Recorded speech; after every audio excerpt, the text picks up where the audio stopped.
It looks to be the beginning of a lovely day, Holmes. There's nothing like beginning the week with a sunny Monday, with nothing more pressing to do than to see what came in the post. Would you care to take a ride up the Thames today?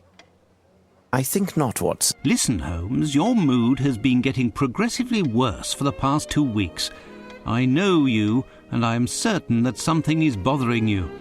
It wouldn't be bad news from Switzerland, would it? We would already be on a boat heading towards the continent were that the case, my dear Watson. Very well, then, what is it? Let me guess. For the past 2 weeks, the papers have talked of nothing other than this French thief, Arsène Lupin. He's been making all of the police officers on the continent look like complete idiots.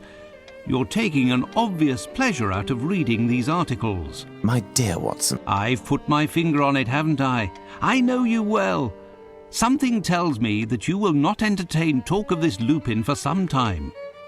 Do you recall his latest feat? Using an alias, he seduced a young Italian princess in order to rob her of a priceless set of diamond jewellery that once belonged to the Medici.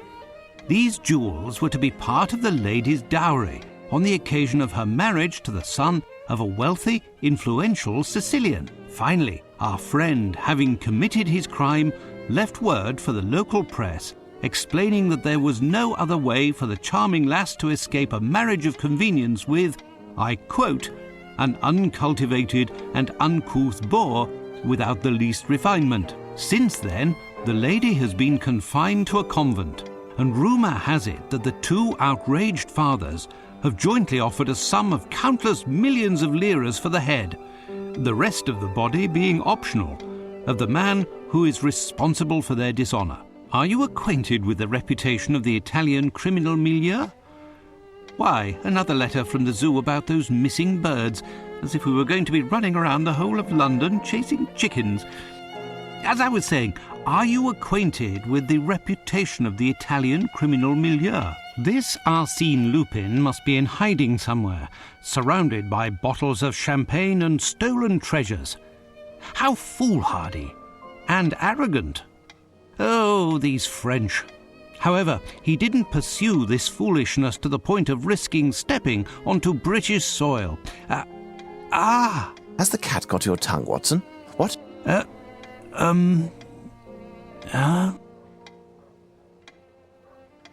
Whatever is the matter with you, Watson? Pray tell. This letter on the table. Holmes, read it.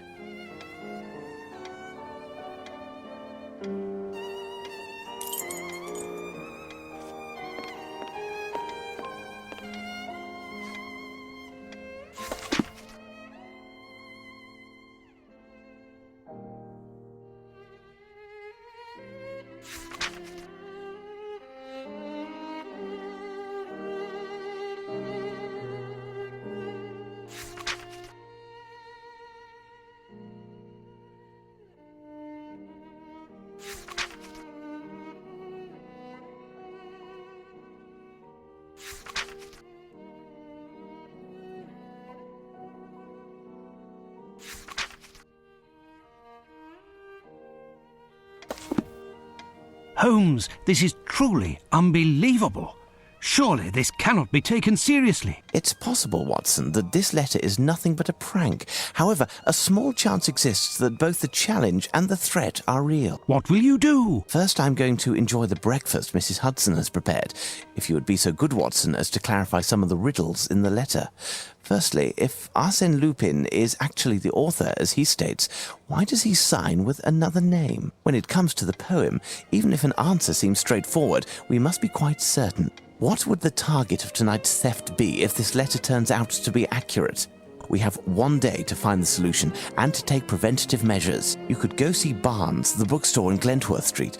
Surely they'll have something that will be informative.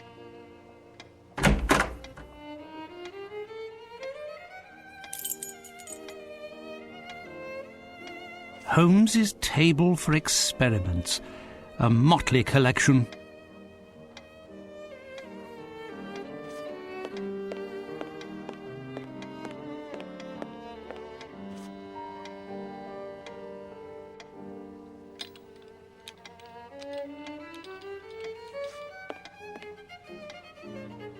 Holmes's violin.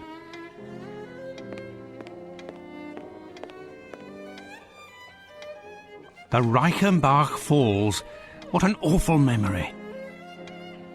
It's the steel harpoon that pierced Black Peter, master of the sea unicorn. Terrible memories.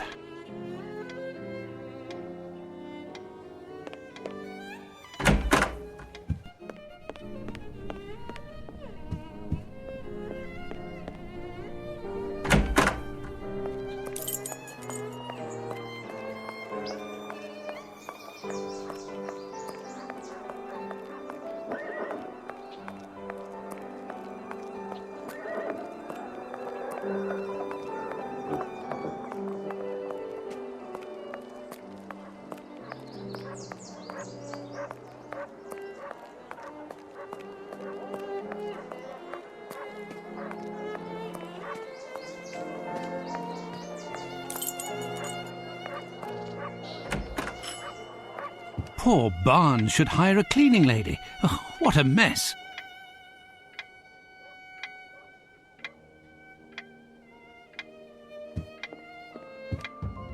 Gunruth, Kudwilm, Lizrit, Sublilha.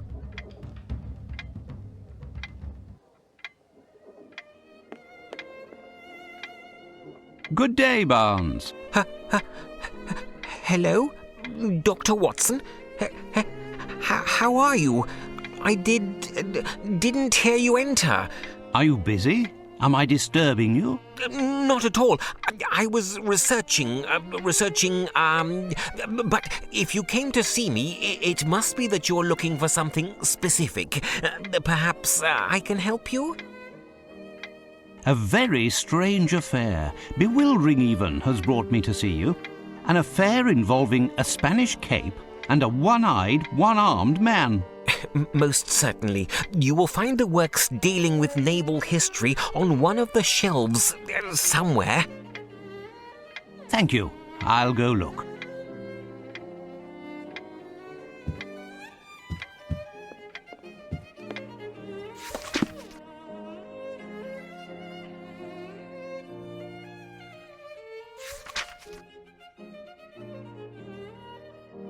Ah, here's my book, The Great English Sailors.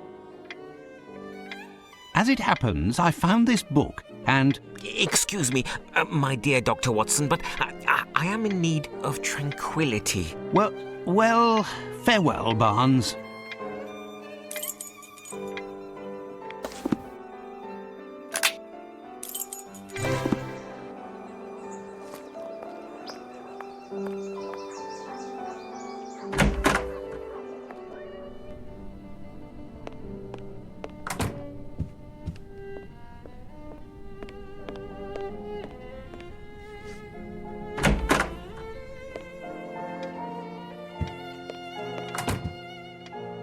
Now tell me, Watson, what progress have you made?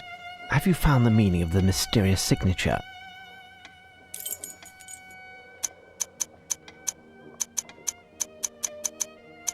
It's an anagram, Holmes. The letters in Arsino Lotino can be used to spell out Horatio Nelson. That's a welcome confirmation. No doubt the target for the theft is somehow connected with the Battle of Trafalgar, won by Admiral Lord Nelson at the expense of the French. Nelson, who lost an eye and an arm in battle, has a statue high atop a column in Trafalgar Square. It says that the object of the theft is sitting at his master's feet. There's nothing to steal on this column. We have a map of London here somewhere. Let's see if we can find a site of interest near Trafalgar Square.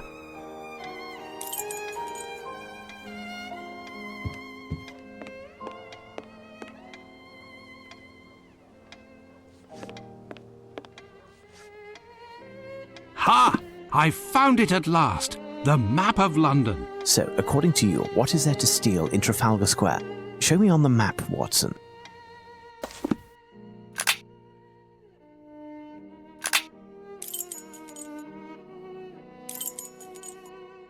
The only location visible is the National Gallery of Painting, which faces the column.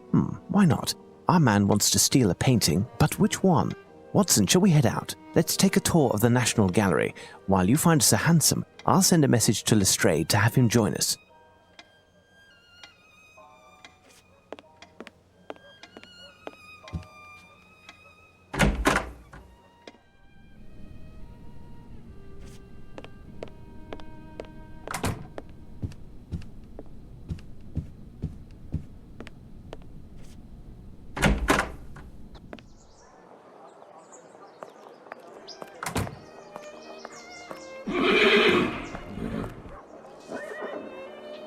Ah, Lamb, good timing.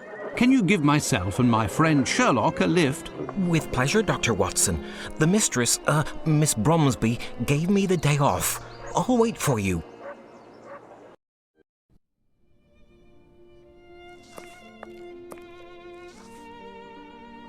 Good afternoon, gentlemen, and welcome to the National Gallery of Painting. As it's such a lovely day outside, you're the only visitors at the moment, and likely will be for the whole day, as the minimum number of people for a guided tour is... We're not here to visit the museum, young man. My name is Sherlock Holmes, and this is my friend and colleague, Dr. Watson.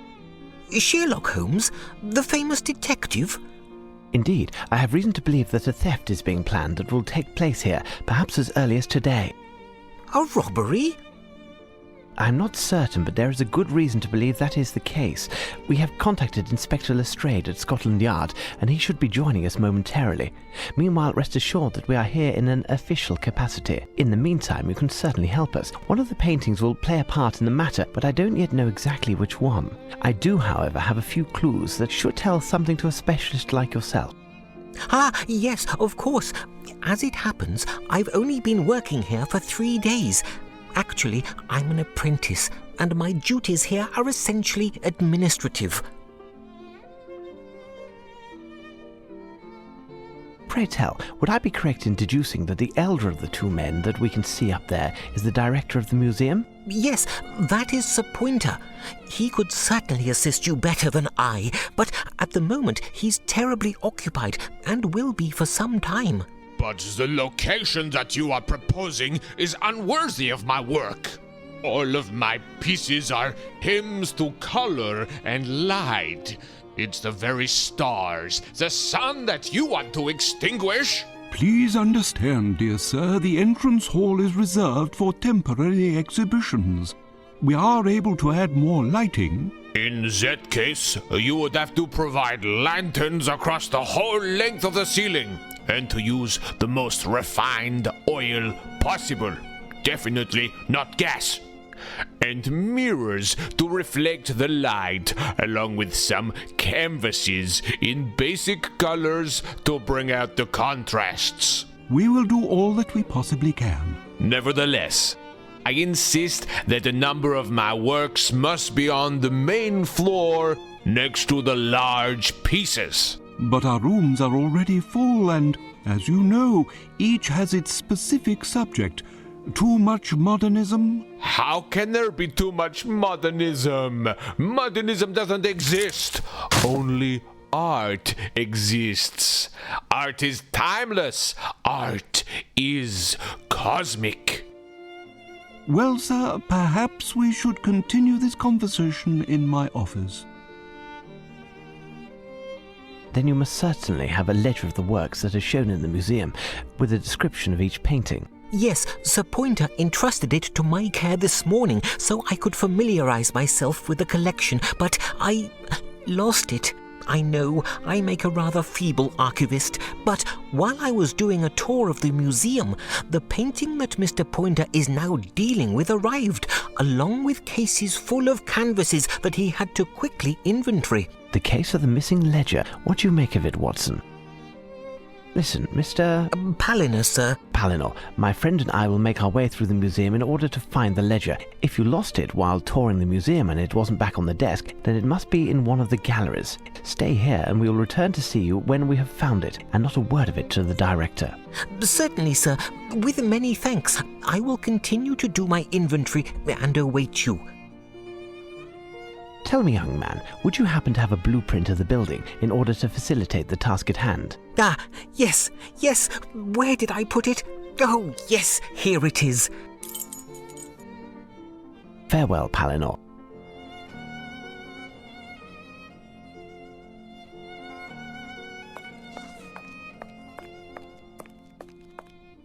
Fragile? The museum transports china? Art is precious, my dear Watson, but it's true that this crate is a curious size. I'd say 3 feet 3 inches on 2 sides by 6 foot 6. Oh, what a mess!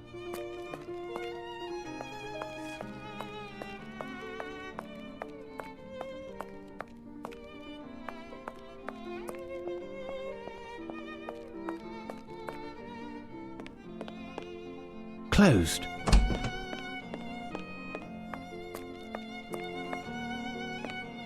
The Gallery of Italian Works. The Supper at Emmaus, where the resurrected Jesus appears to his disciples, painted by Caravaggio, 1571-1610. He was a master of chiaroscuro, and the Caravaggism movement was named after him. The Assassination of St. Peter Martyr, painted around 1507 by Giovanni Bellini, a forerunner of the Venetian school. St. Catherine of Alexandria, by Antonio de Salario in 1514, originally part of a triptych. This painting depicts the gods Venus and Mars by Botticelli. This painting was exhibited for the first time in 1874 in the National Gallery. The Virgin of the Rocks, famous canvas painted between 1491 and 1508 by Leonardo da Vinci. Multidisciplinary man, artist, scientist, inventor, and humanist philosopher. He transformed art into the complex style of the High Renaissance. His scientific and artistic method proceeded from a preliminary accumulation of detailed observations, of knowledge dispersed here and there, all with perfection as the objective. You speak of yourself, Holmes? Portrait of a Young Man in Red by Domenico Ghirlandaio. This painting was executed between 1480 and 90 and is on loan. A study by Tiepolo.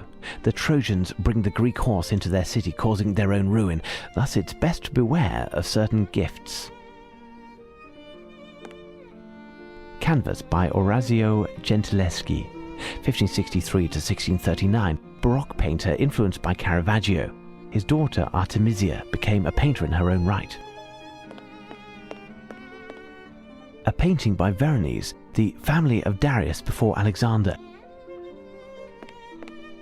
The Origin of the Milky Way, painted around 1575 and bought in 1890 by the National Gallery, executed by Jacopo Robusti, known as Tintoretto, which comes from tintore, as his father was a dyer. At least his business was merely dyeing and not death. St. Catherine of Alexandria, painted by Carlo Crivelli, bought as part of the Prince Anatole Demidov collection in 1868. Must you see it to believe?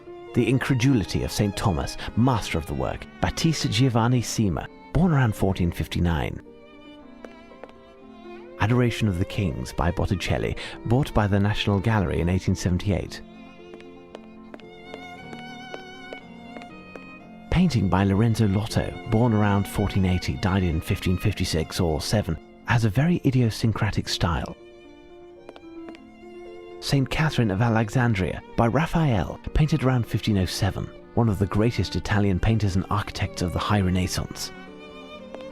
Ah, Venice, La Serenissima. This one from 1740 by Canaletto.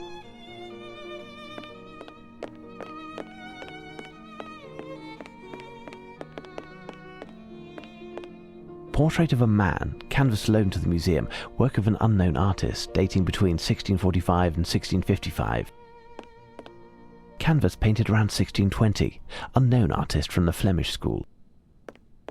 Portrait of a boy holding a rose, around 1660 and attributed to François de Chastel, a Flemish painter. A family group by González Cox. Look, a white horse standing by a sleeping man by Peter Verbeek, possibly derived from a 1652 print by Paulus Potter. Sight, portrait of Robert van der Hoek, by González Cox, between 1614 and 1618, died in 1684. A Sunset by Rubens, one of the greatest Baroque painters of the 17th century and in the history of painting in general. The Flemish artists are found here. Van Dyck in person. This artist had a huge influence on English portraitists. He is considered to be the creator of the English school of painting. Lady Elizabeth Thimbleby and Viscountess Andover by Van Dyck. The Balby Children by Van Dyck, 1599 to 1641. A work by David Teniers, the Younger. A work by David Teniers, the Younger. Rubens, The Judgment of Paris. What a dilemma. Paris had to choose between one of the three divinities, Venus, Juno, or Minerva, and anger the other two in the process. There was nothing to it but choose all three. Peace and War. Rubens, the Old Master, painting probably executed in 1629 or 30, illustrating the hopes for peace between England and Spain. The painter's mission at the time. Rubens was, in effect, also a diplomat. Peasants at Archery. David Teniers the Younger, 1610 to 1690. Baroque, I would say.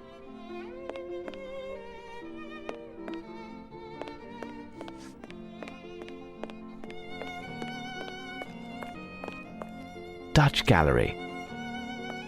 A beach scene with fishermen by Ludolf Bascoyzen, 1630 or 31 to 1708. The Swearing of the Oath of Ratification, painted by Gerard Terborch, born in Zwolle in December of 1608 and died the 8th of December 1681. A coast scene, Jan van de Capelle, Amsterdam 1626 to 1679. A river scene with a Dutch yacht by Van de Capelle. An architectural fantasy painted by Van der Heyden. A painting by Rembrandt, the sum of his works inspired Baudelaire to write Rembrandt's Sad Hospital Full of Murmurs. Self-portrait at the age of 63 by Rembrandt, the year of his death. The painter affirmed, "I do not paint the man, I paint the passage." Jacob van Ruysdael, 1628 or 9 to 1682, one of the major landscape artists of Dutch golden age of the 17th century. A young woman seated at a virginal, painted by Vermeer, Dutch painter of the 17th century. A canvas by Gerard Terborch, Dutch subject and portrait painter, influenced by Velázquez. View of the Westerkerk, Amsterdam, painted by Jan van der Heyden, probably in 1660. A terrible naval battle scene by Ludolf Bascoyzen. Willem van de Velde, a Dutch painter who dedicated his talent to the sea. A work by Jan Steen, painter of the Dutch school, a moralist. A winter scene with skaters near a castle by Averkamp, 1585 to 1634, one of the greatest painters from the Dutch school of the 17th century. He specialized in winter scenes. The painting originally extended into a square shape. The Countryside, painted by Salomon van Ruysdael, born in the first few years of the 17th century, died 1670. It makes you want to rest for a moment.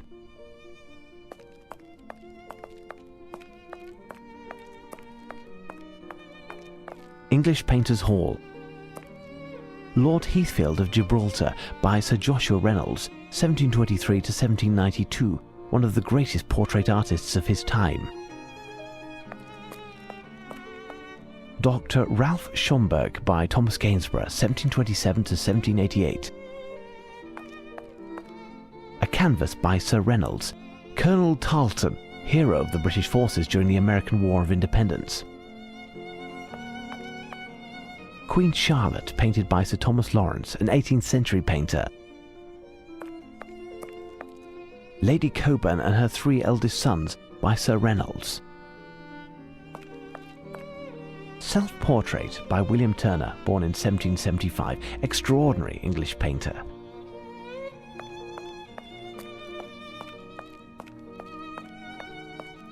John Constable, he managed to turn a boring part of England into a place you'd almost want to visit.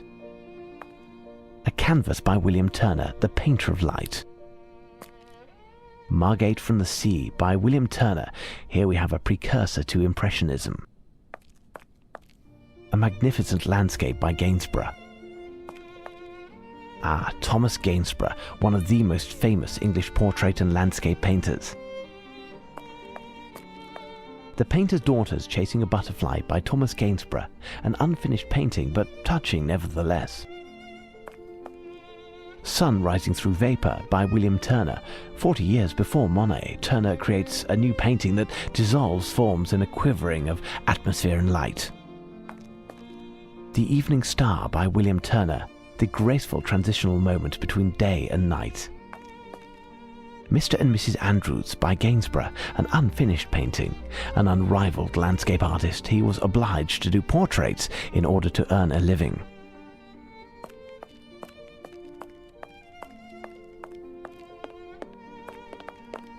French Painters Gallery. There, it seems that we've found the famous ledger. It's written in shorthand and there are hundreds of entries. Let's bring it to the archivist.